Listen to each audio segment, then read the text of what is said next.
Morning बच्चों, तो कैसे हैं आप सभी लोग। तो कल क्या पढ़ा रहे थे हम? कल हमने पढ़ाया था आपको लघुत्तम समाप्तवर्तक और महत्तम समाप्तवर्तक अभाज्य गुणनखंड से एचसीएफ और एलसीएम कैसे ज्ञात करते हैं, है ना। तो आज का हमारा टॉपिक है यूक्लिड विभाजन एल्गोरिथम से एचसीएफ कैसे ज्ञात करते हैं। अगर आपको महत्तम समाप्तवर्तक निकालना है तो हम यूक्लिड विभाजन विधि एल्गोरिथम से कैसे ज्ञात करेंगे।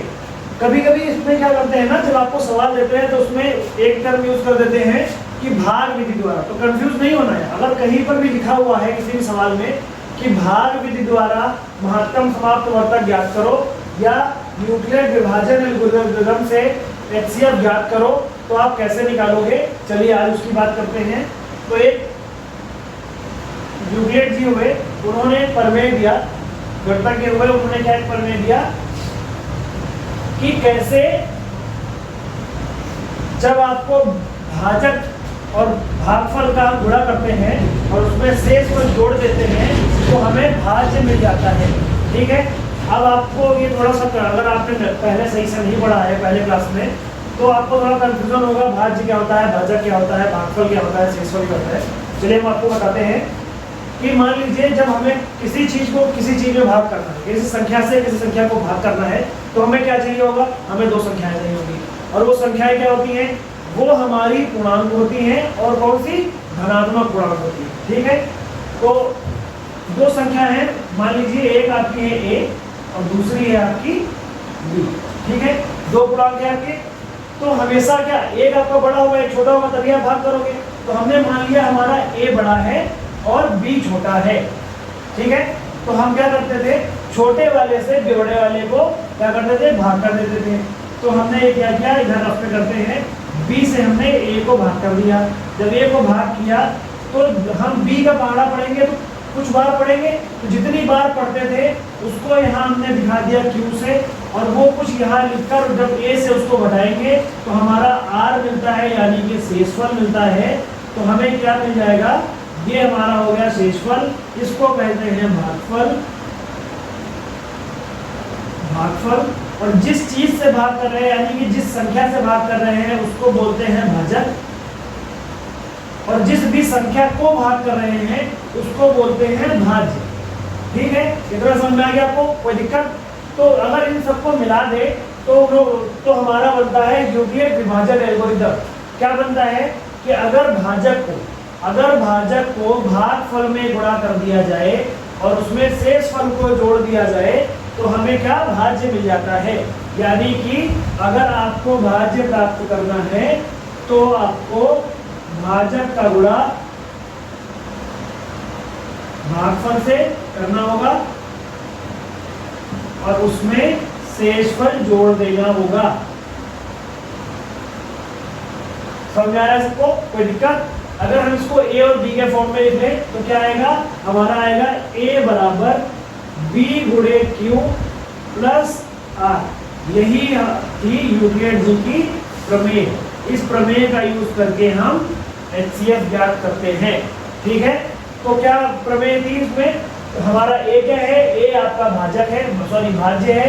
जिस चीज को हम भाग कर रहे हैं, भाजक क्या है, जिस भी संख्या से हम भाग कर रहे हैं। भागफल क्या कर रहे हैं, भागफल क्या होता है, जितनी बार हम उस चीज का पहाड़ा पढ़ रहे हैं, जितनी बार उस चीज का गुणा कर रहे हैं। और शेषफल क्या है, घटाने के बाद, भाज्य से उस चीज को घटाने के बाद, उस संख्या को घटाने के बाद जो भी लास्ट में बचता है वो हमारा शेषफल कहलाता है। अब उन्होंने एक चीज और डिसाइड किया यहाँ पर कि जो आर है वो कितना होता है, उसकी रेंज क्या होनी चाहिए। तो उन्होंने आर के लिए क्या दिया कि आर जो है हमारा वो क्या होगा, वो 0 से स्टार्ट होगा, मतलब कि 0 से कम नहीं हो सकता, माइनस में कभी नहीं जाएगा। 0 से या तो 0 के बराबर होगा या तो 0 से बड़ा होगा। तो आर 0 के बराबर होगा या तो बड़ा होगा। और बी से आपके भाजक से हमेशा वो बड़ा होगा, यानी कि जो आपका भाजक है, सॉरी उससे हमेशा, भाजक से हमेशा छोटा होगा और 0 से या तो बराबर होगा या तो उससे बड़ा होगा। समझ में आ गया? तो ये हमारी प्रमेय है जो यूक्लिड विभाजन एल्गोरिथम कहलाती है, या भाग विधि से कैसे इससे ज्ञात करते हैं वो कहलाती है। तो इसको नोट करिए जल्दी से, फिर हम आपको सवाल बताते हैं कि इसका यूज करके हम सवाल कैसे लगाते हैं। ठीक है, तो हो गया सबका नोट। चलिए आगे बढ़ते हैं।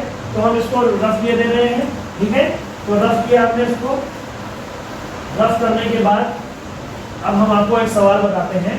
मान लीजिए आपको दो संख्याएं दे दी, एक है पहली 135 और दूसरी दे दी 225, ठीक है।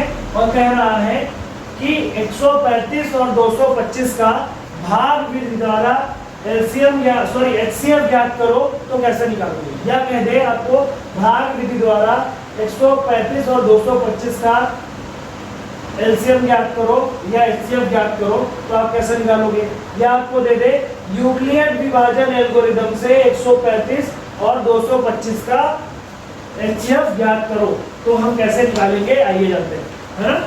तो हमने क्या बताया, पहले तो हम देखेंगे इसमें बड़ा कौन सा है। तो हमारा 225 बड़ा है, 225 हमारा क्या है, बड़ा है, और 135 हमारा छोटा है।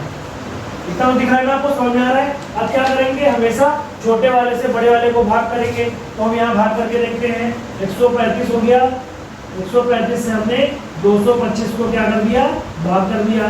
तो ये एक बार में कट जाएगा, एक बार हो गया 135 हो गया। यहाँ पर इस ऊपर वाले से नीचे को घटाएंगे, 5 में से 5 गया 0, 12 में से 3 गया 9 और 1 में से 1 गया 0।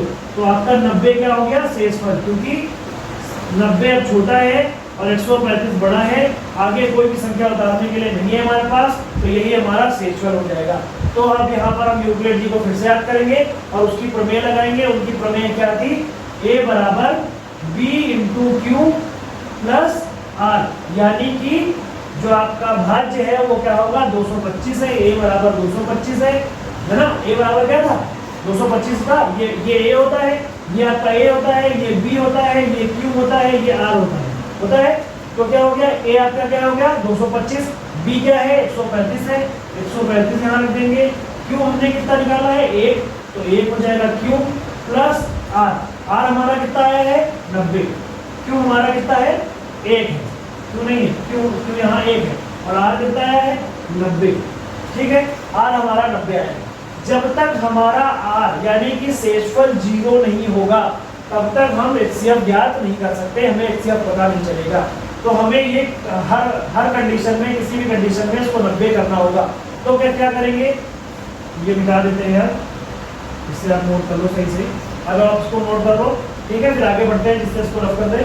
तो आप क्या करेंगे, जो आपका ये दोनों बचे, इन दोनों में यानी कि जो शेषफल है और जो आपका पहले का क्या था, जो पहले का आपका क्या था, भाजक था, उसको उन दोनों को ले लेंगे और उन दोनों में हम यूक्लिड विभाजन अप्लाई करेंगे, ठीक है। तो हम क्या करते हैं, इसको रफ कर रहे हैं। अब आगे बढ़ते हैं। यहाँ पर हमारा क्या है 135 और 90। तो अब हमारी जो पहले संख्या थी 135 और 225, अब वो हो गई है 135 और 90।